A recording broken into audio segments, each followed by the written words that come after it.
선생님 코 안 찔렀어요. 코 찌른 척만 했습니다. 안 찔렀습니다. 자, 여러분 이거 알죠? 세균 바이러스 혹시 차이점 알까요? 세균 바이러스. 세균 바이러스. 이것도 조금 알긴 알아야 돼요. 예. 세균과 바이러스. 이제 우리 몸에 이상을 일으키는 것들을 병원체라고 하거든요. 병원체. 병원체.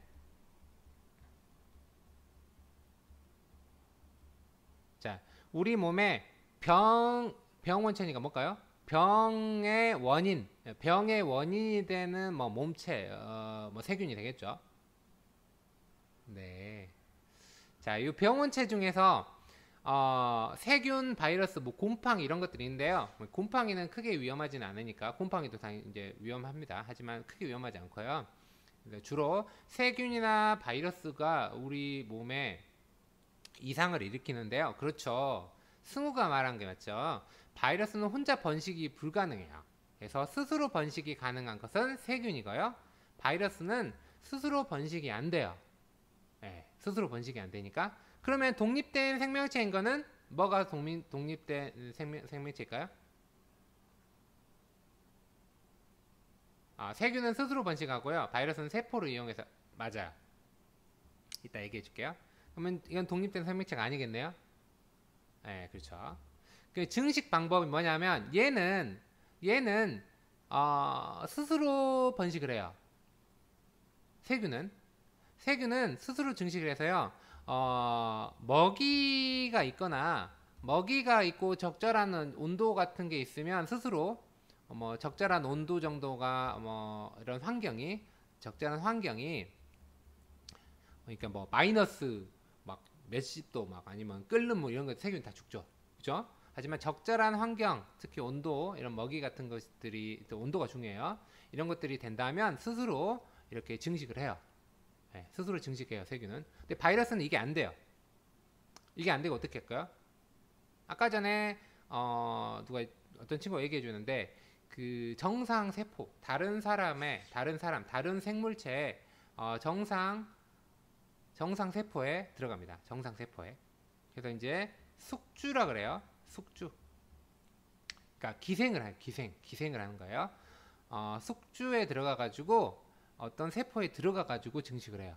어떤 세포에 들어가서 증식해요. 바이러스는 숙주를 통해 증식을 해요. 이거 뭔 말인지 모르겠죠? 네, 숙주. 자, 요거 설명해 줄게요. 요 사진이 아마 요건가? 잠깐만요. 요건가? 여기 있네요. 자, 이게 이제 바이러스가 이게 증식을 하는 방법인데요. 좀 키워줄게요.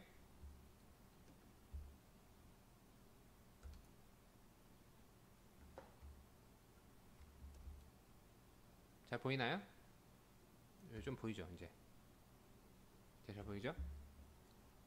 자, 이렇게 이 바이러스는 세포 내에서 자기 혼자 이렇게 증식을 못하기 때문에 다른 세포에 이렇게 정상적인 사람 세포에 이렇게 붙어요. 그래서 이제 요 바이러스가 이렇게 세포를 뚫고 안으로 들어갑니다. 안으로 들어가서 여기서 이제 영양분 같은 거를 이제 섭취하겠죠. 그래서 이거는 이제 구조는 뭐 어떻게 되어 있냐면 이 유전 정보 있죠. DNA나 RNA 이런 중에 하나가 있어요. 그래서 이제 유전 정보가 있고요. 이런 유전 정보를 이용해 가지고 여기 안에서 이 바이러스를 보면 바이러스가 이렇게 있는데 여기 겉에는 단백질 껍질이 있고요. 안에는 이런 유전 정보가 있어요. 유전 정보가 있어요. 요것만 빠지는 거야. 요 유전 정보만 빠져가지고 세포 안에서 요 유전 정보만 이렇게 여러 가지로 이렇게 분할을 합니다. 유전 정보만.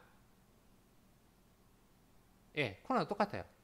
코로나도 똑같이 이 방식이에요. 예, 이 방식이에요. 그거 좀 엄청 징그럽잖아. 그죠? 예.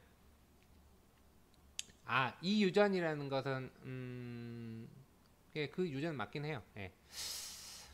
자, 이렇게 해서 자신의 숙주세포를 이용해가지고, 그러니까 숙주세포를 이용해서 자신의 DNA를 이렇게 복사를 해요. 복사를 하다 보니까 이렇게 해가지고 이제 복사를 한 다음에 그 다음에 이 숙주세포를 파괴한 다음에 탈출합니다. 이렇게 탈출을 해요. 탈출한 다음에 이제 어떻게 할까요? 그 옆에 있는 이제 다른 또 다른 또 정상 세포에 또 들어가겠죠. 이런 식으로 해가지고 바이러스가 전파가 돼요. 그래서 이 숙주, 그러니까 한마디로 이 여기에 걸린 사람들은 몸이 급격하게 망가지겠죠. 그래서 이겨낼 수도 있지만 뭐 이겨내지 못한 사람들은 이렇게 죽게 되는 거죠. 그래서 이제 코로나 사망자도 나오는 거예요. 이게 굉장히 무섭지 않아요? 예. 세균이랑은 달라요. 세균은 이렇게 정상 세포를 파괴하는 게 아니라 자기 자체를 이렇게 뭐 세균이 이런 세균이 있다고 치면 요걸 갖다가 자기가 이렇게 두 개로 나눠요. 그래서 네 개로 나누고요. 그 다음에 요게 또 두 개로 나눠주고요. 이런 식으로 자기가 이제 스스로 복제를 해요. 그래서 이제 뭐 이것도 많아지면 문제가 되겠지만 이 바이러스는 정상 세포를 아예 파괴를 해버리잖아요. 그죠? 네, 이렇게 됩니다. 이렇게 돼서 파괴를 하게 되죠. 이건가요? 아까 하던 게?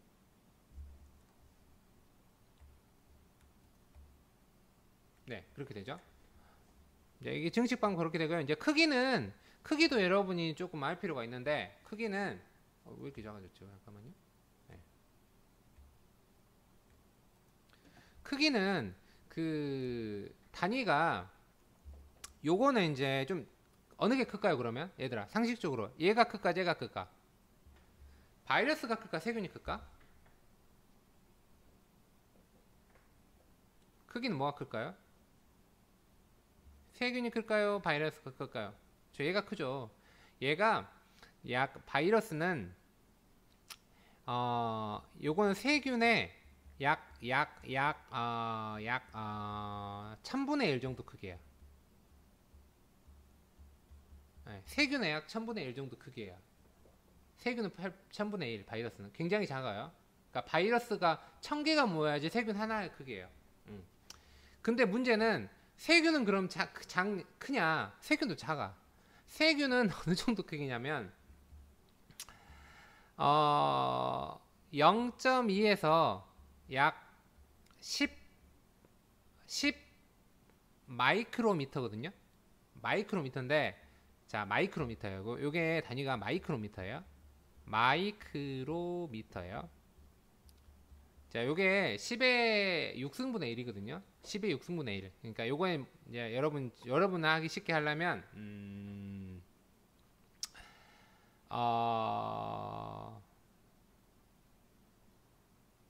1cm. 여러분 1cm 아니? 1cm 아니? 아니요. 바이러스는 그렇죠. 바이러스는 그러면 나노미터 정도 되죠. 단위가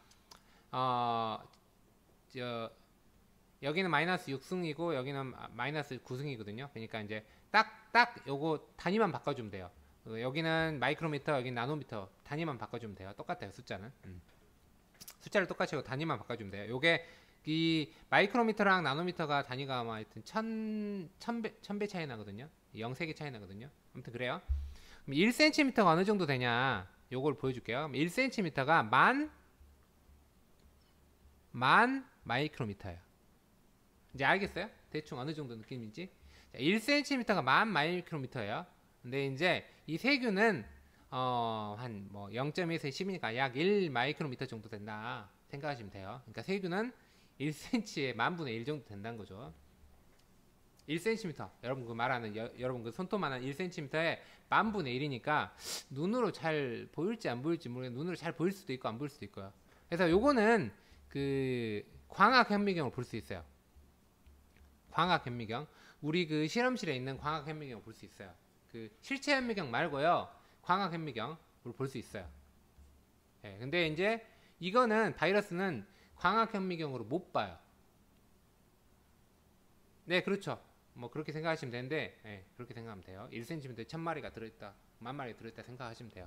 근데 좀 작아요. 얘는 전자 현미경으로만 볼 수 있어요. 그래서 전자 현미경은 방식이 달라요. 그래서 그 전자 현미경을 볼 수 있기 때문에 예전에는 바이러스 같은 게 있다고 생각했는데 실제로 볼 수가 없었어요. 근데 이제 전자 현미경이 개발되면서 이걸 이제 볼 수 있었죠. 요런 거는 이제 학교에는 있을까 없을까요? 전자 현미경 학교에는 없어요. 비싸기 때문에 학교에는 없고요. 좀 비싼 요런 건 막 뭐 현미경 하나에 막 1억씩 하고 막 그런 것도 있더라. 네, 되게 비싸다. 1억 하고 막 현미경 하나에 몇 억씩 하더라고요. 그럼 이제 치료 방법도 다르겠죠. 치료 방법도 이제 아무래도 얘는 이 세균만 죽이면 돼. 아, 치료 방법이 세균은 이 세균만 죽이면 돼요. 그쵸? 근데 이 바이러스는 세균만 죽일 수 있어요, 없어요? 마이크가 됐어요? 네. 치료 방법이 바이러스 같은 경우에는 어떻게 좀 어려워요. 그러니까 이제 세균은 이 문제가 되는 요 세포만 죽이면 되잖아요. 세균 세포만. 근데 이 바이러스 같은 경우에는 뭘 죽여야 돼요? 일반 세포를 다 죽여야 되는 거야.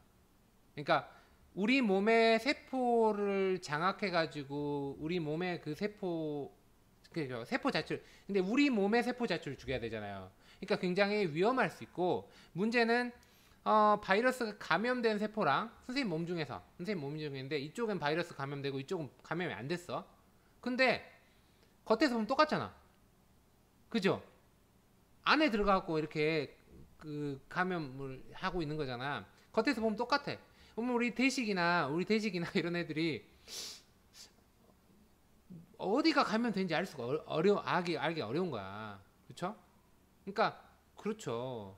그러니까 좋은 거 나쁜 거 다 죽여버리는 거야. 그렇죠? 그러다 보니까 굉장히 어려워요. 그러니까 사실은 좀 다른 방법의 바이러스 치료제는 그러니까 세포 자체를 죽이는 것보다는 좀 다른 방식을 쓰는 거죠. 그러니까 뭐 요거에 조금 뭐 이 세균 이런 이 바이러스가 우리 몸의 단백질 같은 거에 이렇게 우리 몸의 세균에 잘 붙지 못하게 이렇게 미끌미끌 이렇게 한 뭐 그런 방식을 쓴다든지 뭐 그런 방식을 쓰겠죠. 그래서 이렇게 결국 치료 방법은 뭐예요? 얘는 이제 예방이 최고예요. 치료가 굉장히 어렵다. 이렇게 생각하시면 돼요. 예방이 어렵다. 예방이 최고다. 그래서 그러니 대시기는 바이러스 숙주가 안 돼요? 예. 예, 그럴 수 있어요. 대시기가 이상을 일으키면 우리 몸에 이제 면역 체계가 이상을 일으키는 거죠. 그래서 이제 정상 세포도 막 공격하고 이런 것이 그 여러분 그 막 백혈병 같은 거 있잖아요. 백혈병 알아요? 백혈병? 백혈병 들어봤어요? 백혈병? 그게 이제 백혈구의 이상이거든요. 백혈병. 아까 전에 백혈구 이 그 군인들의 모임이 백혈병이라 했잖아요. 예, 그렇죠. 이 백혈구가 이상한 거예요. 아까 전에 그 뭐 T림프구나 그 T세포들이 뭐 제대로 항원 정보를 기억하지 못한다든지 아니면 우리 정상 세포들 이 나쁜 항원으로 기억해 버린다든지 그래서 이 정상 세포를 공격하는 게 백혈병이에요. 이해돼요? 이거 되게 많이 갔는데. 근데 좀 원리를 알면 또 이해하기 쉽죠. 예. 백혈병은 백혈구가 이상한 거. 네, 백혈병. 그래서 그럼 이상에서 문제가 생길 건 결국 뭘까요? 얘네들이 정상 세포를 이상 세포를 공격하는 거죠. 이게 그래서 이제 백혈병이 되겠죠. 이해되나요?